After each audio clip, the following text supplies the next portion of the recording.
the olive oil, and are they giving you any pushback from this development? Well, yes.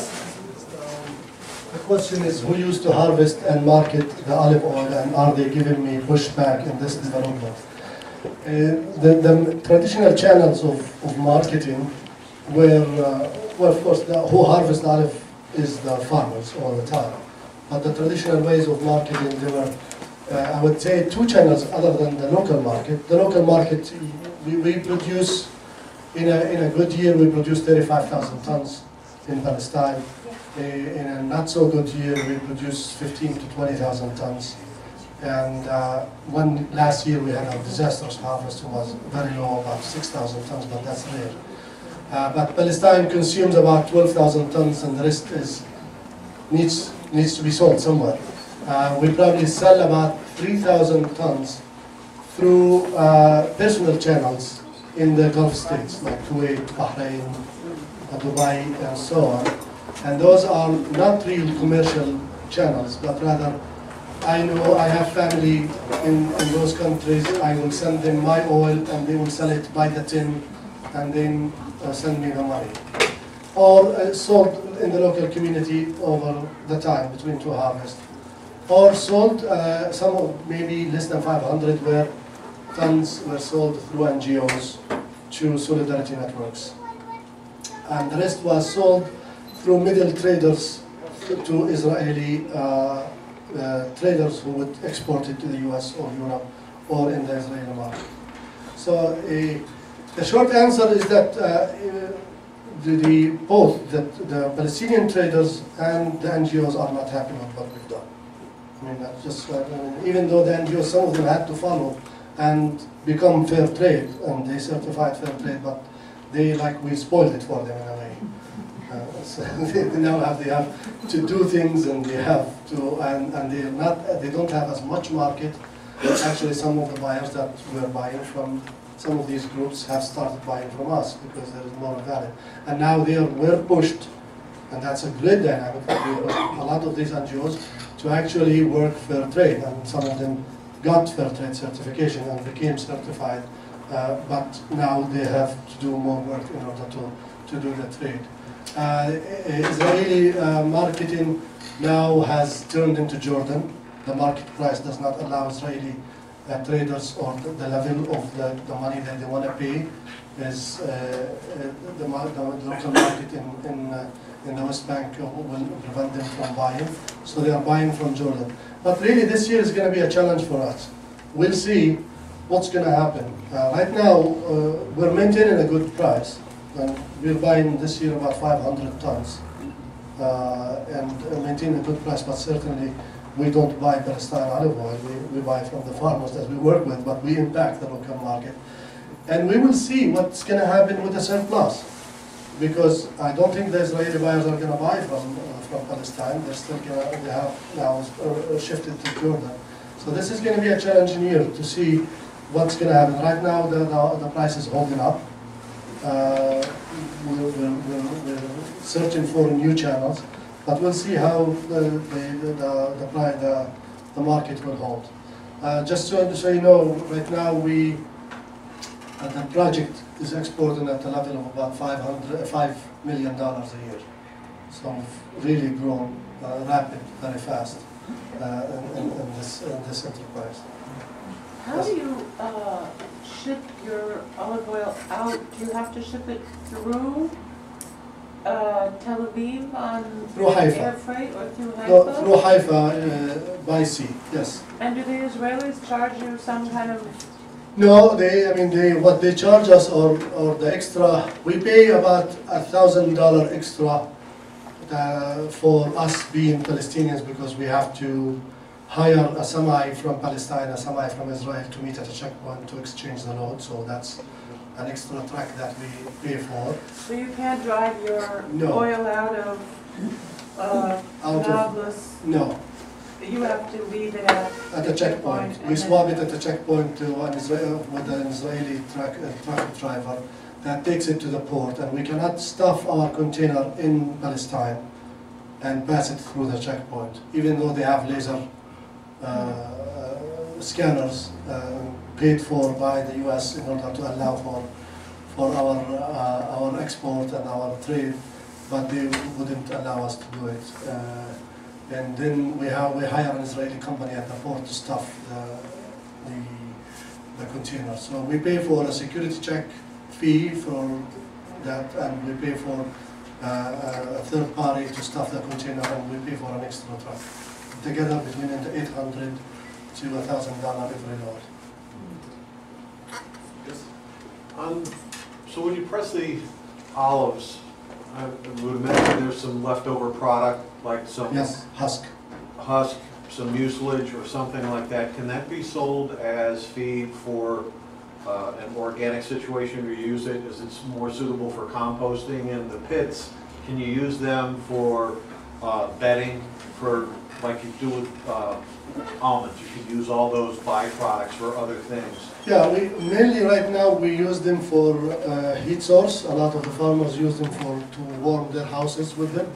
In our facility, we have a boiler that runs on the husk, and I think potentially they have even better use. I mean, if you know these pellets that there were heaters that run on pellets, we can actually get a separator that separates the olive meat from the pits themselves, and then the pits can be a good pellets for the heaters, and the olive can be fed to the sheep and goats. So we're planning on doing that as well, because we have a lot of husk, but it's mainly used as heat source, because both the bread baking, the traditional taboon bread, runs on the husk, and they just light them and put them in their houses, and they actually burn for a long time because they still have some oil in them. Yes. So if your harvest last year was really low, are you going to be able to meet your commitments of olive oil shipments or orders? It was an odd year, and actually we did ask our suppliers to, which is very rare for a company to do, we asked our buyers to shrink down their order as much as they can last year. So we can supply them. But yes, we were able to supply about 150 tons last year. This year we are exporting 500 tons. Yeah, it was a bad year. Yeah, it wasn't a very off year. What happened is it's really related to climate change.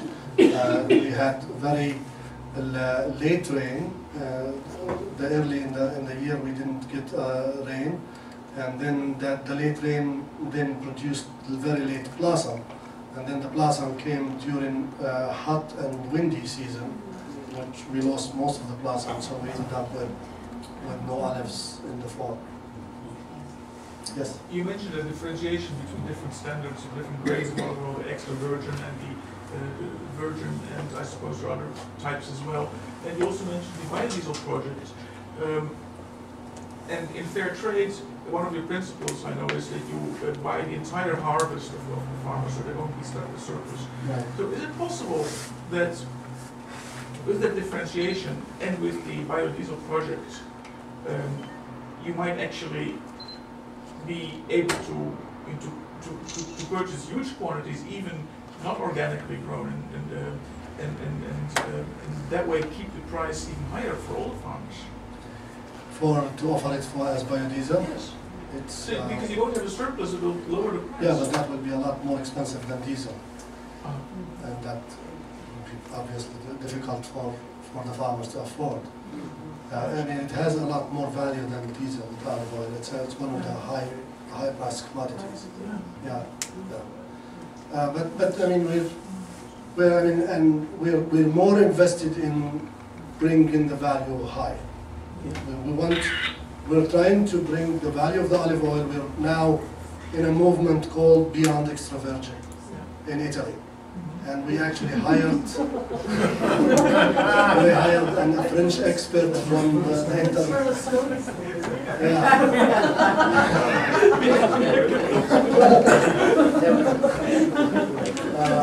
We hired an expert from France. His name is John Marie, and he's in the International Olive Oil Council. He's a wonderful fellow. He spent a week in October with us, a week in November, and I'm going back next week, and he will be with us in February for another week. Developing our capacities to technical and taste-wise. We have started with 15 of our employees, and tasting and connoisseurship is not just knowledge, is sometimes talent. So we started with 15, we have a tasting team, we are narrowing it down to 5 now. And he's working with this team, and both working at the farm and in the farming practices, the handling into our storage and into the processing to produce really high quality olive oil that can be sold at premium shops with an added value. I think that's how we want to bring an increased income to the farmers. This year we were able to pay 2 shekels extra, that's a little more than half a dollar, $1.15 extra for those who produced premium quality beyond extra virgin olive oil, and we want to push that more in our farming community. We have market for it. I mean, yes, it's a niche market, but Palestine is a small country. And each market in the US and in Europe can take all of our products.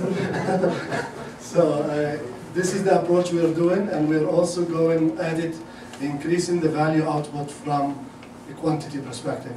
How we can bring the olive tree, we think that the olive tree is only about 20 to 25% utilized right now. We can multiply it double and trifold in the future. And we are engaging in these kinds of programs to increase the value from the crop and the value of the crop.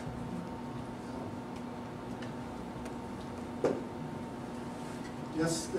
Has Canaan had any publicity lately or any? Oh yeah, thank you for bringing me to tomorrow, pick up Business Week. We've had so much publicity so far. We've been in the Washington Post, we've been in the Guardian, we've been in many, an Organic Monitor, Ethical Consumer Magazine. We had so many mentions in newspapers and websites. But tomorrow we have a full article on Canaan Fair Trade in Business Week. And Business Week is so pick up the magazine, you will find an article on us. In those areas that Israel will not allow the picking to take place, what happens over the years with those trees? In fact, they're not public, picking the olives. Well, I mean, of course, the whole value of the orchard as an orchard degenerate. The farmers, any chance they get to go there, they will go and offer whatever service they can do. But certainly, irregular service does not maintain the trees. So they become, the whole mountain become very wild setting, and those trees start fading in their capacity to produce. In some of the challenged access area for us is difficult because we cannot certify them organic, because the farmers cannot have regular access to them. And when they do, one of the things that the farmers fear the most is weed and weed control, because weed become fire hazard in the summer. So when they do, they go use herbicides because they don't have enough time to actually do the weed control and mulching and what they're supposed to do. So that takes the advantage of organic farming out. So yeah, these areas become challenging to maintain, but nevertheless, wherever we can, we help them to maintain that connection. Again, thank you very much, all of you.